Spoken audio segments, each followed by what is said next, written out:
and welcome to the first in a series of videos about our wildlife garden. And today I thought I'd show you one of the most impactful things you can do for wildlife in your garden, which is to introduce a pond or water feature. So our very first pond was this one, which we called Dog Bowl 1, and there's a funny story behind that, but effectively it was sold as a water feature, and it had some plants in it which have long since gone, and a visiting dog would take the plants out of the pond and then drink from the bowl, and hence the name Dog Bowl 1.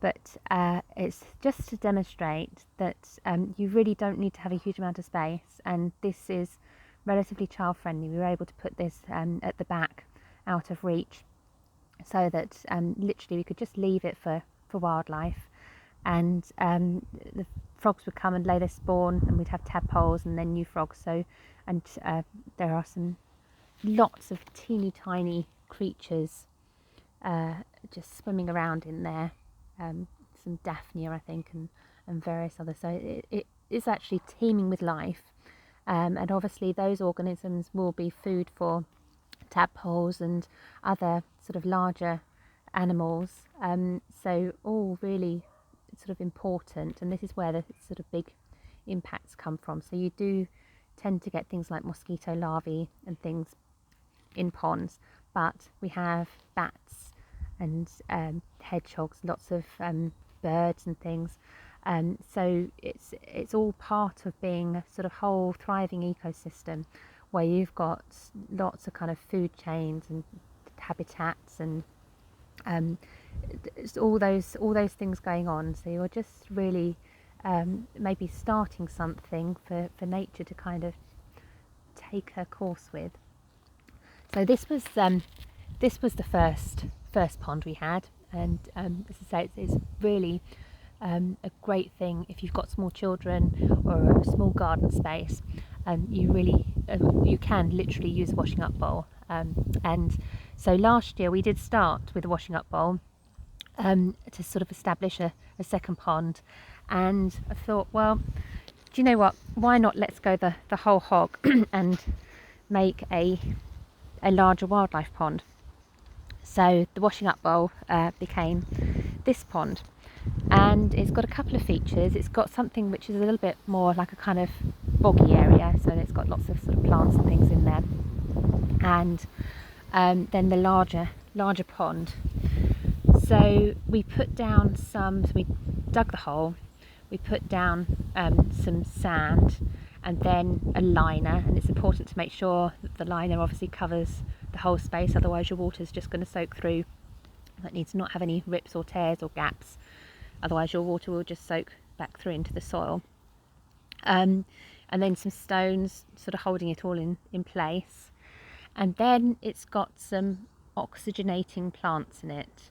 So there's some kind of Canadian pondweed I think, and some I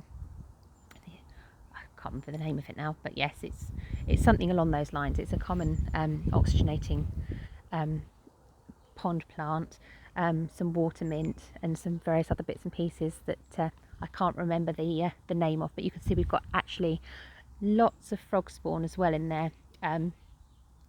So yes, the frogs have been really busy with our new pond this year.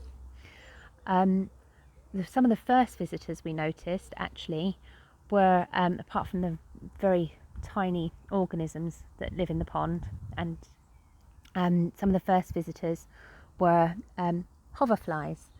And so we made, using an old plastic milk bottle and lots of kind of plant matter, some sort of long kind of straw-like sort of grasses and things, we made a hoverfly lagoon. So that's tucked way over the back, out of sight, but really important insects. So they were very interested in the pond. They were obviously kind of breeding and so on, and so it's great to be able to encourage and support them, especially when our insects are having so much difficulty and are in a sort of serious decline. So yes, and that's one of my sort of top nature tips, is to spend probably more time actually observing what nature does. So a tip with wildlife gardening is it's much less sort of knowledge and interference from us, and much more, I mean, the knowledge is definitely important, and it's very much worth researching online. So you'll find some great resources about how to actually make a pond, much better than my sort of rapid description. I believe the wildlife trusts have guides about how to build a wildlife pond. You'll find lots of other places as well. But back to my point, that observing what animals, what wildlife, what plants come and visit, and what they're doing and how things work, and really learning from nature maximises your chances of success. It's kind of what's needed here in this place. So I'm a big advocate for spending a lot of time actually sitting and watching and learning, and taking that time. So a lot of last year I spent a lot of time just watching what was going on, what plants popped up when it's sort of left to its own devices, and then seeing what insects come and visit those plants and so on, to get clues about ways that we can then help support sort of more of that, or and then to think about maybe what's missing. So the pond obviously needs a bit of care in terms of making sure that it's not hazardous for children to fall into. This one's actually very, very shallow, but even shallow water for a small child can be a problem. So it's very important to make sure that you're aware of that. But it's also so we have hedgehogs visit the garden, and they can swim, but if they were to get into a pond with steep sides, they could exhaust themselves trying to get out. So we've put a steady kind of ramp in, and you can also put sort of planks and things to make a ramp for them, but we've made sure that the sides have lots of places where it's gently sloping and they could very easily exit, rather than it being sort of straight down deep all the way round. In fact, I suspect most parts of the pond probably shallow enough even for a hedgehog, but it's an important consideration, because obviously you really don't want to introduce something that's going to cause harm. But then back to children, we had a lot of fun with sort of pond dipping and things. So it's a really wonderful way to get children engaged with nature. And there's so many different species that we find in the summer particularly. Other things to say, I try not to let the sort of matter from the trees and things build up too much, if I can help it. And the main issue, so with the combination of the sun and sort of nutrients from rotting plant matter, can lift the amount of nutrients in the pond, and that can cause you to have a lot of algae, which can be really quite toxic. So having the oxygenating plants to make sure there's plenty of oxygen in the pond really helps to support life, and then just trying to make sure that it doesn't get too clogged up. I pick the odd leaves and things off the surface to try and keep the algae down, but in the summer when there's a lot of hot sunshine, that can be a problem. The other thing to mention is that it's not filled with tap water, so we have water butts, and if it does get quite low levels in the summer, we do tend to top it up from the water butts, but there's chemicals in the tap water which are not great for living organisms. So obviously they add things to try and keep the water clean for drinking, which is not good for all the kind of many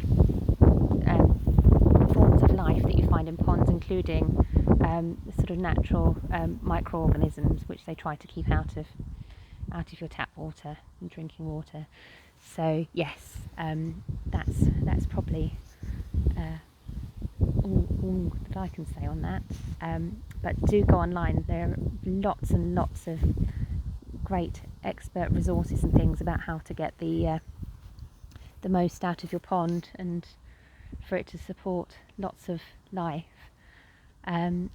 I suppose the only other thing to say is that there aren't any fish in here. It's a wildlife pond, so we don't have fish because then we would have not very much biodiversity. We wouldn't have the kind of range of species that we have. The fish would probably eat lots of what we'd got in there.